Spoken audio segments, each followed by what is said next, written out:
Hola, ¿qué tal? Yo soy Francisco Cortés y estás escuchando La Ola del Tiempo. En el episodio anterior, una etnia del norte de Honshu, conocida como los Emishi, se opuso al poder imperial de Yamato. Aprovechando la debilidad del ejército basado en el modelo chino de levas de campesinos, los Emishi derrotaron a los japoneses una batalla tras otra al inicio del conflicto. Esto obligó al emperador a modificar la estructura militar, prefiriendo grupos armados de origen noble, mejor armados y preparados que los campesinos reclutados por leva. La rendición de Atarui, el líder de los Emishi, en el año 802, marcó el final del conflicto principal, pero la inestabilidad regional se mantuvo por años, lo que obligó a mantener ejércitos permanentes en la región. Por otro lado, el emperador Kanmu reformó el gobierno en varios aspectos, empezando por el hecho de que mudó la capital imperial a Heian, en el actual Kioto, y se enfrentó a diversas conspiraciones y problemas en la corte, lo que nos lleva al inicio del episodio de hoy. Hoy sí hablaremos de los herederos del emperador Kanmu y los conflictos que sucedieron entre ellos. Para esto vamos a comenzar por regresar un poco en el tiempo. En el año 785, el emperador Kanmu declara a su hermano y heredero, el príncipe Sawara, como traidor, después de que éste se viera implicado en la muerte de Fujiwara Tanetsugu, el que era el favorito del emperador y había sido el principal promotor de mudar a la capital hacia Nagaoka. Esto ya lo había contado en el episodio pasado, pero a manera de resumen, Sawara fue exiliado y murió de camino al exilio. Sucedieron varias catástrofes en la región posteriores a esto, lo cual hizo sospechar a todos que eran ocasionadas por el espíritu vengativo de Sawara. En el Japón de esta época, existía una creencia muy arraigada en la mentalidad de todas las personas acerca de los espíritus vengativos, personas que habían muerto en una injusticia o que habían sufrido a causa de ella y no habían podido conseguir que se resarciera su derecho en vida. Por lo tanto, regresaban de la muerte a atormentar a las personas que les habían causado estos males. Estos espíritus eran conocidos como onryos. Ya hemos hablado hasta el momento de 3 personajes que después de morir fueron considerados onryos. El primero fue el príncipe Nagaya, que fue condenado a muerte por sospechar que había embrujado al heredero al trono, y cuya venganza les conté que se extendió incluso hasta nuestros días, con la caída de la empresa Zhou. El segundo onryo del que hablamos, aunque no lo mencioné específicamente como uno de estos espíritus de la venganza, fue Fujiwara Hirotsugu. Él había sido excluido de la corte, fue enviado a Kyushu como castigo por sus opiniones políticas, y ahí organizó una rebelión contra el emperador, reclamando por justicia para el pueblo.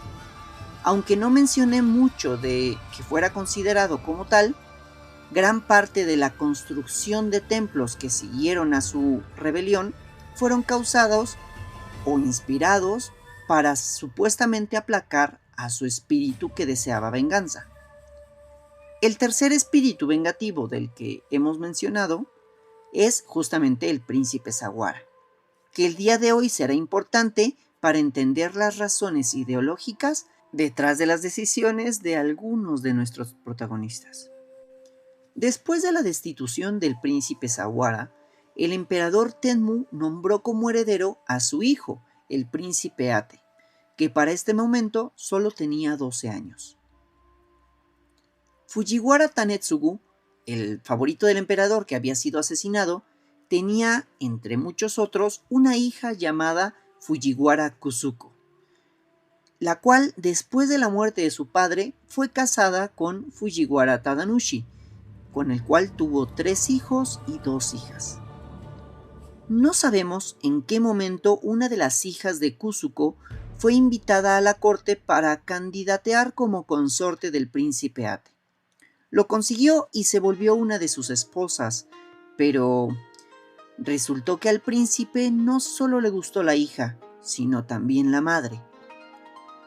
Algunas de las fuentes dicen que el príncipe Ate y su suegra, la dama Kusuko, comenzaron una relación que nombran ilícita, pues ella estaba casada y él estaba casado con la hija de ella. Cuando esta situación fue descubierta, la corte del emperador Kanmu entró en crisis. Se volvió un enorme escándalo, al grado de que el emperador tuvo que intervenir. Expulsó a Kusuko de la corte e incluso consideró quitarle al príncipe Ate el título de heredero. No hay información exacta o precisa de la fecha en donde ocurrió este escándalo, pero considerando que Ate tenía 12 años en el año 785, cuando fue nombrado heredero, y que ese mismo año Kusuko se casó, la hija de Kusuko podría haber sido invitada a la corte como consorte hasta el año 798 aproximadamente, cuando habría cumplido por lo menos 12 años, que era la edad que se consideraba mínima para un matrimonio. Por lo tanto, la relación de Kusuko y el príncipe Ate comenzó y se descubrió en algún punto entre el 798 aproximadamente y el 806, año en el que el emperador Kanmu murió. Lo más probable es que el escándalo hubiera sido descubierto hacia el final de los días de Kanmu, por lo que decidió no cambiar su heredero estando él ya enfermo o sintiéndose débil, o simplemente ya no tuvo tiempo de hacerlo y murió antes de decidir. De cualquier forma, el príncipe Ate heredó el trono. En el año 806 subió al trono con el nombre de emperador Heisei. E inmediatamente después de esto mandó a llamar de vuelta a la dama Kusuko, e incluso la nombró Naishi no Kami, es decir, la encargada de los asuntos domésticos de palacio, que era una oficina que controlaba la correspondencia que entraba y salía de él, y por lo tanto controlaba cuándo y cómo se dictaban los decretos del emperador. Con esto, la dama Kusuko se volvió sumamente poderosa, pues básicamente de ella dependía qué información le llegaba al emperador y cómo eran dictadas sus órdenes. El hermano mayor de la dama Kusuko, llamado Fujiwara Nakanari, se acercó a ella y juntos comenzaron a aconsejar al emperador según sus intereses.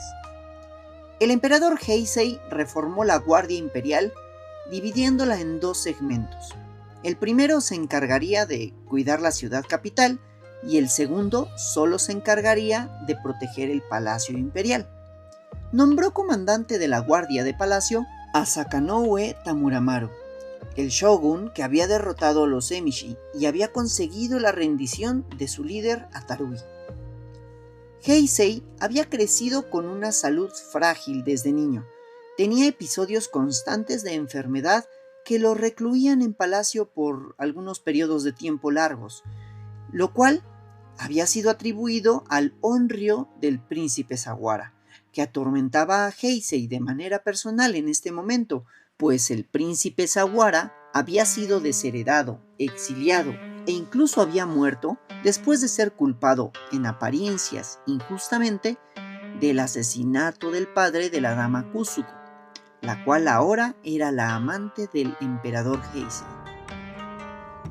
Todo parecía ir en orden, pero en el año 809 el emperador Heisei cayó enfermo de gravedad, y creyendo que todo era producto de la venganza definitiva del onryo de Sawara, este decidió abdicar en medio de su aparente agonía, nombrando como heredero a su hermano menor, de su misma madre, el príncipe Kamino, que subió al trono un mes después con el nombre de emperador Saga. Pero aquí es donde comienzan los problemas. El emperador Heisei comenzó a mejorar. Decide retirarse de la corte de Heian hacia la ciudad de Nara, la antigua capital rodeada de templos, y nombra como heredero de su hermano a su propio hijo, el príncipe Takaoka, intentando mantener el trono en su propio linaje.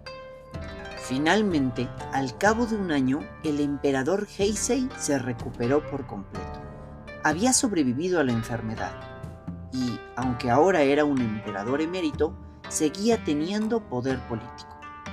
Aparte de esto, había dejado a sus protegidos, la dama Kusuko y su hermano Fujiwara Nakanari, a cargo de los asuntos del palacio, por lo que aún controlaba, en cierta manera, la proclamación de edictos y las órdenes que se resolvían o no de su hermano el emperador Saga.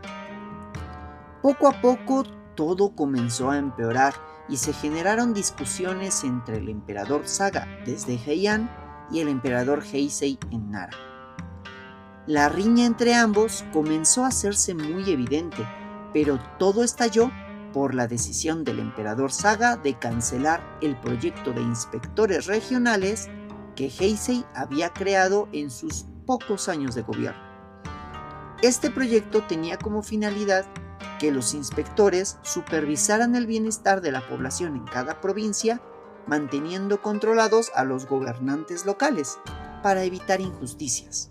Para el emperador Heisei, la cancelación de este proyecto fue una afrenta directa al legado de sus años de gobierno, por lo que ya no se conformó con gobernar en las sombras, así que decidió crear su propia corte en Nara. Ordenó a sus nobles más allegados mudarse a la ciudad de Nara, nombró a sus propios consejeros e incluso organizó su propia estructura administrativa de gobierno, creando ministerios y oficinas imperiales que le ayudaban a mantener el control en las provincias. Aparte de todo esto, como ya dijimos, la dama Kusuko seguía controlando las órdenes imperiales desde la corte de Heian, por medio de la oficina que tenía a su cargo, por lo que virtualmente Heisei había recuperado el control total del gobierno imperial. Sin embargo, la respuesta del emperador Saga a los avances de su hermano no se hizo esperar, y en el año 810 el emperador creó un nuevo organismo administrativo que le permitía emitir decretos sin tener que pasar por la oficina que estaba bajo el control de la dama Kusuko. La consecuencia de todo esto fue que ahora existían realmente dos centros de poder completos, ambos con el mismo poder legal. El reino tenía en este punto 2 capitales y 2 emperadores, hasta que el emperador Heisei emitió un decreto en el que declaraba a Nara como la única capital y proclamaba el abandono de la corte de Heian. Esto era una clara afrenta al legado del padre de ambos emperadores, el emperador Kanmu, que había sido el que había mudado la capital a Heian. También era un enfrentamiento directo al poder de su hermano, el emperador Saga, el cual reaccionó de manera extraordinariamente sorpresiva, de forma tranquila. Aceptó la orden del edicto de su hermano y nombró supervisores para las obras de sus nuevos palacios en la ciudad de Nara. Sakanoue Tamuramaro fue el principal de estos hombres de confianza. Él había sido el antiguo shogun y ahora era jefe de la Guardia Imperial del Palacio de Heian, aparte de un hombre muy cercano y leal al nuevo emperador Saga.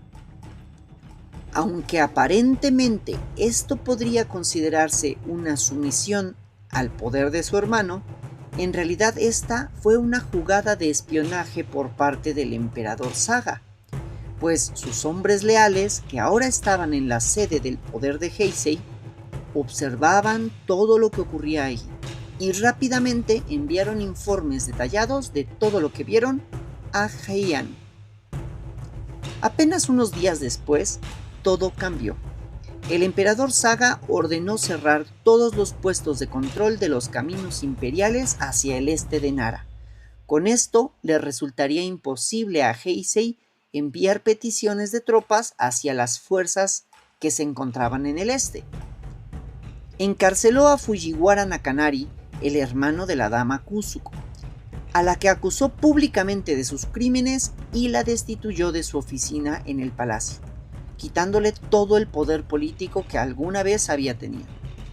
Pero no pudo arrestarla, pues en ese momento la señora Kusuko se encontraba en Nara con el emperador Heisei. Por último, el emperador Saga nombró al general Tamuramaro como gran consejero de estado, y lo puso al frente de todo su ejército que aún era leal. En los siguientes días llegaron también mensajeros en secreto a la corte de Heisei, invitando a los nobles a cambiar de bando antes de que todo estallara por completo. Y todo apuntaba a que sería pronto, pues al recibir las noticias de las acciones del emperador Saga, Heisei decidió ir él mismo hacia el este a reclutar a su propio ejército. Y junto con la dama Kusuko se subió a su palanquín y se embarcó en el viaje. Sus consejeros les suplicaron que no lo hiciera, pero los ignoró a todos. El emperador Saga ordenó al general Tamuramaro marchar en persecución de su hermano, para evitar que pudiera reunir un ejército lo suficientemente grande como para enfrentarse a él. Ordenó la ejecución inmediata de Fujiwara Nakanari. Y esta es una condena muy rara, pues fue la última condena a muerte que se ejecutó en los siguientes 350 años, pues el código del sistema Ritsuryo no consideraba la condena a muerte como un castigo legal para ningún crimen. El emperador Heisei y la dama Kusuko no lograron esquivar los bloqueos que habían colocado los ejércitos leales a su hermano el emperador Saga. Estos habían cerrado los pasos de montaña en el este en unos pocos días, por lo que sin aliados, sin su corte y ahora fuera de su capital, Heisei comprendió que no tenía otra opción que rendirse. Emprendió el camino de vuelta a Nara, en donde Kusuko se suicidó con veneno, y Heisei recibió a los enviados de su hermano para negociar su rendición. Heisei fue obligado a tomar votos monásticos budistas. Se retiró a un templo en donde vivió recluido el resto de sus días. Todos los que se habían mantenido leales al emperador Heisei fueron tratados con clemencia y recibieron en su mayoría castigos menores. El hijo del emperador Heisei y supuestamente el heredero del emperador Saga, el príncipe Takaoka, fue destituido y ningún hijo o descendiente de Heisei podría nunca acceder al trono. En cambio, el emperador Saga nombró a su hermano menor, de otra madre, como heredero, el príncipe Otomo. Heisei fallecería en el año 824. Y me voy a adelantar un poco, pero para ese entonces el emperador Saga ya había abdicado en favor de su hermano, y le pidió a este que se le otorgara el perdón total a los que habían sufrido los castigos por esta rebelión. Esto fue visto como un acto de clemencia muy honorable. En general, el emperador Saga es considerado en la historia como un gobernante justo y noble por excelencia.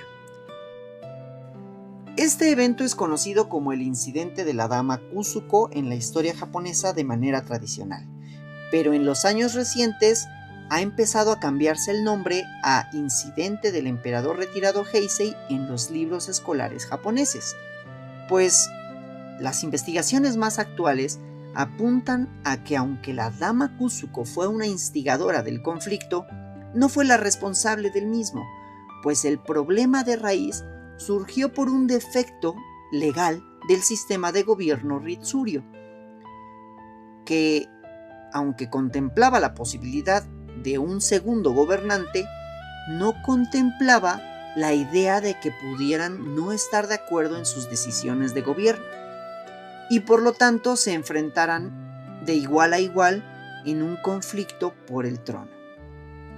A consecuencia de esta situación, el órgano administrativo creado por el emperador Saga, que le permitió evadir la oficina de Kusuko, fue mantenido en funciones, pues otorgaba al emperador gobernante control directo sobre las decisiones de su gobierno y mantenía al emperador emérito como un consejero, muy importante y con mucho poder, pero consejero finalmente. Después de esto, el emperador Saga gobernó de manera pacífica por los siguientes 13 años, durante los cuales las artes, la poesía, la pintura y la caligrafía florecieron. Inclusive se llegaron a organizar los primeros concursos de poesía durante el gobierno de este emperador. Hablando en específico de la caligrafía, fue durante el gobierno del emperador Saga que comenzó a hacerse evidente la evolución de la escritura japonesa hacia formas más actuales, pues se empezaron a alejar de los caracteres chinos tradicionales que evolucionaron poco a poco hacia los kanji, que aunque están inspirados en los caracteres chinos, algunos de ellos están simplificados o modificados ligeramente para hacerlos más útiles con la escritura japonesa. Aún así, es importante mencionar que también se empezó a popularizar el uso del silabario conocido como hiragana. Este era un hiragana muy primitivo, pero a partir de esa época comenzó a evolucionar hacia los caracteres que conocemos actualmente. En el año 814 las finanzas imperiales estaban tambaleando un poco, y como una manera de reducir los gastos imperiales, el emperador Saga, que había tenido casi 50 hijos con alrededor de 30 esposas, tomó la decisión de degradar a la mayoría de sus hijos al rango de plebeyos, creando un nuevo clan, el clan Minamoto, que como les mencioné en el episodio pasado, al igual que los Taira, que fueron descendientes del emperador Kanmu, y junto con los Tachibana y los Fujiwara, serían los 4 clanes dominantes durante todo el resto del periodo Heian. En el año 818 se publicó la primera parte del Código Konin, un compendio legal que contenía todas las modificaciones y decisiones administrativas que se habían realizado desde la publicación del Código Yoro. El sistema legal no se había modificado en todo un siglo, pues el Código Yoro había sido publicado en el año 718. Y esa falta de claridad en las leyes había sido en parte responsable de este choque entre Heisei y Saga. Pero el Código Konin había sido encargado desde algunos años antes por el emperador Kanmu. Y aunque se publicó durante el gobierno del emperador Saga, recibió correcciones y mejoras durante los siguientes años, y se considera que estuvo terminado alrededor del año 840 de manera definitiva. En el año 823, el emperador Saga decidió abdicar en favor de su hermano, el príncipe Otomo. Fujiwara Fuyutsugu, uno de los principales consejeros imperiales, se opuso a la abdicación del emperador Saga por varias razones. La primera de ellas es que aún era muy joven y tenía mucha fortaleza física, pues solo tenía 40 años y una salud muy buena. La segunda razón era que existía un grave problema financiero debido a 7 años de malas cosechas, que habían ocasionado una larga y potente hambruna entre la población, todo debido a una sequía que se había prolongado por años. El problema para Fuyutsugu era que no habían recursos suficientes para mantener a un emperador emérito, pues eso implicaba grandes costos administrativos, pero el emperador Saga ya había contemplado toda esta situación y estaba preparado para esto, pues después de abdicar rechazó por completo el título de emperador emérito y abandonó completamente la vida política. No volvió a tener participación ni contacto con las decisiones de gobierno, aunque legalmente tenía el poder para hacerlo. Solamente volvió de este exilio político autoimpuesto cuando un año después el ex emperador Heisei, su hermano, murió, y él volvió para pedir clemencia y perdón total a todos aquellos que estuvieron implicados en la rebelión, pues al morir ya no existía ninguna razón para tratarlos como criminales. Después de esto, el emperador Saga, que había sufrido en persona todos los problemas que generaba una corregencia, intentó sentar un precedente que inspirara a sus sucesores a tomar su ejemplo y terminar con la práctica del emperador emérito, pero lamentablemente no lo consiguió. Sin embargo, él sí actuó conforme a sus principios y no se volvió a inmiscuir en el gobierno de su hermano. El emperador Saga vivió el resto de sus días retirado en un palacio personal en las afueras del actual Kioto, llamado originalmente Saga-in, pero conocido en la actualidad como Daikaku-ji. Es uno de los principales atractivos turísticos de la ciudad de Kioto en la actualidad y tiene un hermoso jardín que se remonta a la época en la que lo habitó el emperador Saga, el cual finalmente murió en el año 842, pidiendo expresamente en su testamento un entierro sencillo, sin toda la elegancia característica de los funerales de los emperadores y emperadores eméritos. Esta fue una de las primeras ocasiones en donde no se realizó un kofun, los cuales, recuerden, eran los montículos en forma de cerradura que se habían comenzado a utilizar entre el siglo I y siglo II después de Cristo. Aún en estas épocas se seguían realizando. Los emperadores anteriores de los que hemos hablado, incluso el emperador Kanmu, fueron enterrados en un kofun.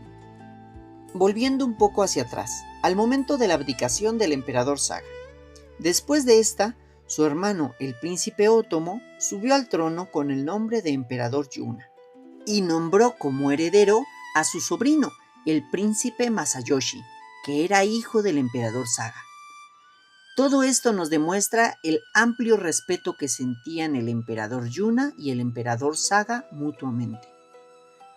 Los años de gobierno del emperador Yuna gozaron de la paz y armonía que había sido heredada de su hermano, el emperador Saga, pero los detalles ya se los contaré la semana entrante. Por el día de hoy, esto sería todo. Les agradezco mucho su atención. Si les gusta este contenido, no olviden seguirme aquí y en el Instagram @laoladeltiempo. Déjenme sus comentarios y recomienden el podcast a todos sus conocidos. También recuerden darle clic a la campanita para que no se les olvide ni se les pase el momento en el que publico ningún capítulo. Les deseo una buena mañana, tarde o noche, sea cual sea la hora en la que me están escuchando. Y regreso la semana entrante con más golpes de estado y clanes ambiciosos. Hasta luego.